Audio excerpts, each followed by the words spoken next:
कुरुलमध्ये सभापती असलम चौधरी यांचा सत्कार. माजी जिल्हा परिषद सदस्य जालिंदर भाऊ लांडे व बाळासाहेब लांडे यांच्याकडून कौतुक.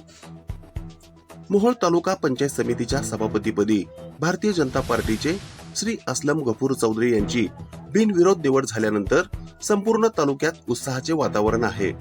या निवडीबद्दल नूतन सभापती असलम चौधरी यांचा कुरुल येथे माजी जिल्हा परिषद सदस्य जालिंदर भाऊ लांडे यांच्या हस्ते शाल व श्रीफळ देऊन उत्साहात सत्कार करण्यात आला. सभापती निवडीनंतर असलम चौधरी यांनी कुरुल गावाला भेट दिली. त्यावेळी त्यांचे जोरदार स्वागत करण्यात आले. जालिंदर भाऊ लांडे यांनी त्यांचे अभिनंदन करताना सांगितले की असलम चौधरी यांच्या निवडीमुळे तालुक्याच्या विकासाला गती मिळेल आणि सर्वसामान्यांचे प्रश्न मार्गी लागतील.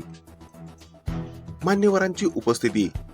या सत्कार सोहळ्याप्रसंगी कुरुल ग्रामपंचायतीचे सरपंच शशिकांत माने, ग्रामपंचायत सदस्य बाळासाहेब लांडे, सुभाष माळी व भरत जाधव यांच्यासह ग्रामपंचायतीचे सर्व सदस्य, विविध संस्थांचे पदाधिकारी आणि ग्रामस्थ मोठ्या संख्येने उपस्थित होते. या निवडीबद्दल आणि सत्कारानंतर सभापती असलम चौधरी यांनी सर्व उपस्थितांचे आभार मानले. तालुक्याच्या सर्वांगीण विकास करण्यासाठी आणि समाजातील शेवटच्या घटकांपर्यंत शासकीय योजना पोहोचवण्यासाठी आपण कटिबद्ध असल्याचेही त्यांनी यावेळी नमूद केले.